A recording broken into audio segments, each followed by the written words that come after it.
সস্তা জিনিসে বস্তা ভরা যত্ন নিয়ে রান্না করতে হয়। আজকে আমি এমন একটা মাছ রান্না করব, দুই একটি জেলা ছাড়া সারা বাংলাদেশের মানুষ তেমন একটা খায় না। তবে মাছ কম খেলেও শুটকি কিন্তু সারা বাংলাদেশে বেশ জনপ্রিয়। বোঝার আর বাকি নেই, এগুলা লোট্টা মাছ। যাই হোক, এগুলাকে হলুদ মরিচ মাখিয়ে হালকা ভেজে নেব।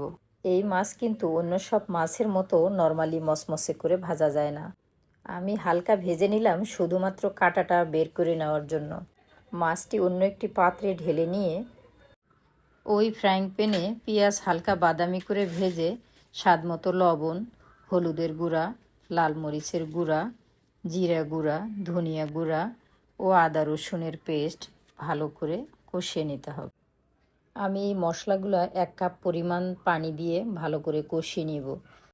ভাজা মাছগুলোতে তেল মিক্সড হয়ে গেছে, তাই এই মশলাগুলোতে তেল আর বেশি দিব না। মাছগুলো ঢেলে দেওয়ার পর তেলটা বোঝা যাচ্ছে। আর এই যে কাঁটাগুলা, এগুলা কিন্তু আমি আগেই বেছে নিয়েছিলাম। মাছের পানিটা শুকিয়ে আসলে দিয়ে দিব কয়েক ফালি কাঁচামরিচ। এরপর দিয়ে দিব আমি বিলাতি ধনেপাতা। আপনি চাইলে যে কোনো ধনেপাতা দিতে পারেন বা লেবু পাতা দিলেও এই মাছটার ঘ্রাণ কিন্তু অনেক গুণ বেড়ে যায়। কাঁচা অবস্থায় মাছটা থ্যালথ্যালে নরম নরম মনে হলেও রান্না করলে কিন্তু বেশ দারুণ লাগে।